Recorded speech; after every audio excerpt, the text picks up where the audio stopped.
تو جناب پہلا سوال میرا یہ ہے کہ اور بڑا دو ٹک سوال ہے، ٹھیک ہے؟ تو امہات المومنین جناب عائشہ سلام اللہ علیہا کے بارے میں آپ کا کیا موقف ہے؟ آپ کی بہت میں نے دلیلیں سنی ہیں پہلے بھی کہ وہ اماں ہم کیوں کہتے ہیں، جو آپ نے پہلے قرآن میں جو آیت تھی اس سے بھی ثابت کیا ہے کہ کچھ لوگ جو ہے نکاح کرنے کا ان کا ارادہ تھا، لیکن میں وہ ساری چیزیں آپ کی مانتا ہوں ٹھیک ہے، لیکن مجھے آپ اپنا موقف بتائیے کہ آپ جب بھی جناب عائشہ کے بارے میں بات کرتے ہیں آپ صرف ان کو عائشہ کہتے ہیں، تو اس کی کیا وجہ ہے؟ جو میرا ماننا یہ ہے کہ ماں جیسی بھی ہو ماں تو ماں ہے، آپ اس بات سے جی میرے اتفاق بھائی، رکھتے ہیں جیسے آپ؟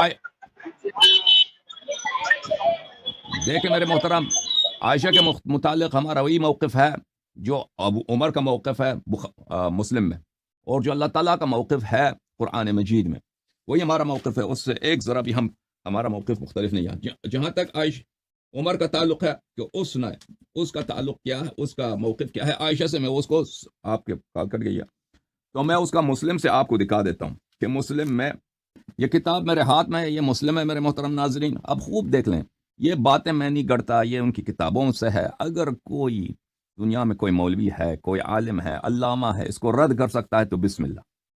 ہم تو چھپے کمرے میں تو نہیں کرتے نا، ہمارا نمبر سامنے ہے، ویڈیو لنک بھی دیتے ہیں، علماء سے التماس بھی کرتے ہیں، خواہش کرتے ہیں کہ بسم اللہ، ریکویسٹ کرتے ہیں کہ آپ تشریف لائیں، اور یا تو ہم سے سوال کریں یا ہمارے اشکالات کا جواب دے دیں، ہم پہ رد کریں۔ تو یہ باتیں ہم جو کہہ رہے ہیں کتب سے کہہ رہے ہیں، یہ کسی کی دل آزاری کے لیے نہیں کہہ رہے کہ ہم کسی کی توہین کرنا چاہتے ہیں۔ اگر غلط بات لکھی ہے تو آپ کے کتاب میں لکھی ہے، اگر آپ کو اچھا نہیں لگتا تو وہ قرآن کی آیت ہے جو آپ کو اچھا نہیں لگتا، اس میں میرا قصور نہیں ہے، اس میں آپ کا اپنا پرابلم ہے۔ کتاب ہے صحیح مسلم چاپ دار الفکر، بیروت لبنان، سنہ 2010 میں چھپی کتاب الطلاق، باب فی الإیلاء واعتزال النساء۔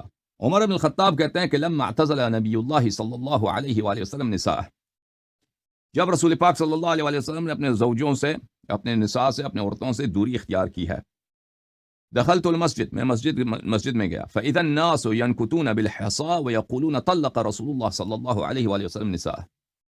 تو ہم گئے تھے مسجد میں گئے، دیکھیں وہاں پہ صحابہ کرام سب بیٹھے ہیں اور وہ کنکریوں کے ساتھ زمین پہ مارتے ہیں، زمین پہ لکیر کھینچتے ہیں کنکریوں کے ساتھ، وہ جیسے انسان بیٹھا ہے نا فارغ، کنکریوں سے وہ کھیلتے تھے۔ تو اور کہتے تھے کہ نبی کریم صلی اللہ علیہ وسلم نے اپنے عورتوں کو طلاق دی ہے۔ اچھا، یہ تو سسر ہے نا، یہ تو پیغمبر صلی اللہ علیہ وسلم کا سسر ہے، اس کے لیے تو یہ خاندانی بات بھی ہے، عزت کی بات بھی ہے۔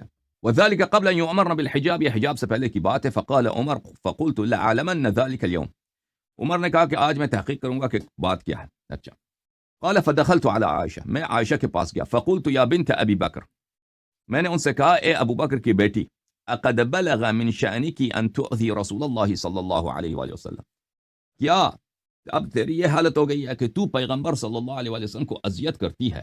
تو یہ سوال ہے کیونکہ عمر کو پتہ ہے کہ پیغمبر صلی اللہ علیہ وسلم نے اپنی عورتوں سے دوری اختیار کی ہے اور طلاق دی، صحابہ سب کہہ رہے ہیں کہ طلاق دی ہے۔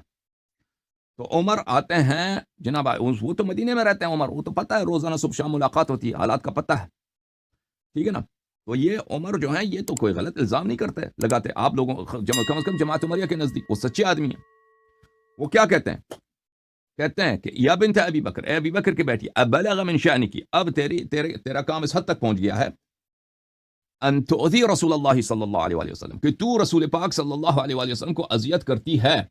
اچھا، یعنی جو سوال کیا عمر نے، یہ سوال در حقیقت اخبار ہے اور در حقیقت توبیخ ہے اور مذمت ہے، ڈیننسیشن ہے کہ میں آپ کی مذمت کرتا ہوں کہ آپ پیغمبر صلی اللہ علیہ وسلم کو اذیت کرتے ہیں، اور آپ کی اذیت کی وجہ سے انہوں نے آپ لوگوں کو طلاق دیا ہے، اور وہ آپ لوگوں سے دوری اختیار کر کے مشربہ ام ابراہیم، جناب ماریہ قبطیہ رضی اللہ تعالی عنہا کی جو باغ ہے وہاں پہ چلے گئے۔ وہ اصل میں رسول پاک صلی اللہ علیہ وسلم کی باغ تھی، تو وہاں پہ ام ابراہیم کو رضی اللہ تعالی عنہا کو وہاں پہ رکھے ہوئے تھے، تو وہاں ان کے پاس گئے۔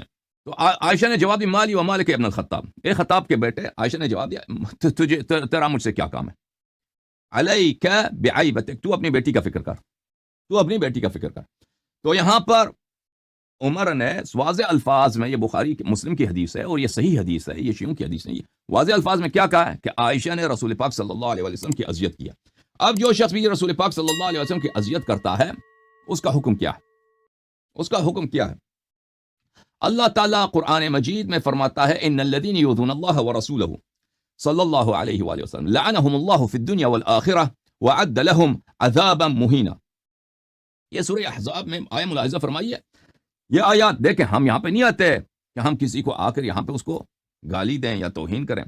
ہم آپ کو حقیقت بتاتے ہیں. حقیقت اگر کڑوی ہے، تلخ ہے، اس میں میرا کوئی قصور ہے. سوال کیا گیا کہ آپ عائشہ کا کیوں ہے بھائی تعظیم نہیں کرتے. میں کیسے تعظیم کروں اس شخص کا جس نے نبی کریم صلی اللہ علیہ وسلم کی اذیت کی ہے؟ آپ کی کتابوں میں موجود ہے. اور اللہ آپ کا بھلا کرے. اور جو نبی کریم صلی اللہ علیہ وسلم کو اذیت کرتا ہے اس کا حکم قرآن میں کیا ہے؟ جو نبی کریم صلی اللہ علیہ وسلم کو خدمت کرنے کے بجائے اس کو اذیت کرتا ہے، اس کا حکم قرآن مجید فرقان حمید میں کیا ہے؟ قرآن مجید سورہ مبارک احزاب آپ کو دکھا رہے ہیں. سورہ مبارک احزاب، ان الذین یؤذون اللہ ورسولہ، بے شک، ہر آئینہ، بلا شک، بتحقیق، جو لوگ اذیت کرتے ہیں اللہ اور رسول کو صلی اللہ علیہ وسلم کو. اب کوئی شخص تو اللہ کو تو اذیت نہیں کر سکتا نا. اللہ کو کوئی اذیت کر سکتا ہے؟ اللہ کو کوئی تنگ کر سکتا ہے؟ نہیں. لیکن یہ رسول پاک صلی اللہ علیہ وسلم کی شان ہے، اللہ کی ان سے محبت ہے کہ اللہ نے رسول پاک صلی اللہ علیہ وسلم سے محبت اپنے آپ سے محبت قرار دی ہے. رسول پاک صلی اللہ علیہ وسلم کی طاعت اپنی طاعت قرار دی ہے. رسول پاک صلی اللہ علیہ وسلم پہ ایمان اپنے پہ ایمان قرار دیا ہے. رسول پاک صلی اللہ علیہ وسلم کی تصدیق اپنی تصدیق قرار دیا ہے. رسول پاک صلی اللہ علیہ وآلہ وسلم کی طاعت اور ان کی معصیت اپنی طاعت اور معصیت قرار دی ہے. اسی طرح ان کی اذیت کو اللہ نے بڑائی بیان کرنے کے لیے کہ رسول پاک صلی اللہ علیہ وسلم کی جو اذیت ہے وہ اتنا بڑا جرم ہے، اتنا گناؤنا گناہ ہے، اتنا عظیم گناہ ہے کہ وہ اللہ کی اذیت کے برابر ہے. اچھا، اب یہ قرآن کی آیت ہے. اگر کسی کو پرابلم ہے قرآن کی آیت سے تو اس کی اپنی پرابلم ہے. وہ بے ایمان ہے، وہ بے ایمان ہے، وہ کافر ہے. میرا مشکل نہیں ہے. ان الذین یؤذون اللہ ورسولہ صلی اللہ علیہ وآلہ وسلم، جو لوگ اذیت کرتے ہیں اللہ اور رسول صلی اللہ علیہ وآلہ وسلم کو، لعنہم اللہ فی الدنیا، اللہ نے ان کو دنیا میں لعنت کیا. اللہ نے دنیا میں ان کو لعنت کیا. والآخرت، اللہ نے ان کو آخرت میں بھی لعنت کیا. وَأَعَدَّ لَهُمْ عَذَابًا مُهِينًا، اور اللہ نے ان کے لیے آمادہ کیا ہے، تیار کیا ہے ایک ایسی عذاب جو باعث توہین ہے، جو انسان کی تحقیر کرتی ہے، جو انسان کو بے عزت کر دیتا ہے. ایسا عذاب اللہ نے ان کو لیے تیار کیا. تو میرے محترم ناظرین، اب یا تو قرآن کی تصدیق کرنی ہوگی کہ جس کو اللہ نے دنیا و آخرت میں لعنت کیا اور اللہ تعالیٰ نے اس کے لیے عذاب مہین قرار دیا ہے، ہم جا کے اس کی کیا کریں؟ اس کو تعظیم کریں. یا لیکن نہیں، ان کے ایسے شخص کے لیے وہی موقف رکھیں جو قرآن کا موقف ہے. ٹھیک ہے نا، ہمارا وہی موقف. اس کے علاوہ سورہ تحریم میں عائشہ کے متعلق میرے محترم ناظرین، سورہ مبارکہ تحریم، اعوذ باللہ من الشیطان الرجیم، ان تتوبا الی اللہ فقد صغت قلوبکما، ان تتوبوا الی اللہ فقد صغت قلوبکما وان تظاہرا علیہ. صغت قلوبکما کی کیا مطلب ہے میرے محترم ناظرین؟ آپ کی خدمت میں پہلے بات کر چکے نا کہ اس کا دل ٹیڑھی ہے، دل ٹیڑھی ہے. یہ کتاب جامع البیان عن تاویل آیات القرآن، محمد ابن جریر طبری کی تفسیر ہے. جلد نمبر کون سی ہے؟ جلد نمبر 28، چھاپ دار الفکر. یہاں پہ ملاحظہ فرمائیں، ان تتوبا الی اللہ فقد صغت قلوبکما. ابن عباس سے کئی روایتیں موجود ہیں. اس سے پہلے ہم بہت تفسیر سے بات کر چکے ہیں اس کے متعلق. ایک دفعہ ایک مولوی صاحب نے ہمارے سے مناظرہ بھی کیا، اس پہ ہار گیا بری طرح سے. یقول زاغت قلوبکما، کیا فرماتے ہیں؟ زاغت قلوبکما، تیرا دل ٹیڑھا ہے. ان تتوبا الی اللہ فقد زاغت قلوبکما. اب زیغ قلب کیا ہے؟ زیغ قلب خود قرآن مجید بتا دیتا ہے کہ زیغ قلب کیا ہے. زیغ قلب یہ ہے کہ اعوذ باللہ من الشیطان الرجیم، ربنا لا تزغ قلوبنا بعد اذ ہدیتنا. دل ٹیڑھی ہے، یہ عدم ایمان سے، عدم ایمان کی تعبیر ہے. عائشہ کے متعلق ہمارا یہ موقف ہے میرے محترم ناظرین. اب کوئی کالر ہیں تو بسم اللہ کریں، کالروں کو لے کے آئیں. آپ سب کا بہت شکریہ.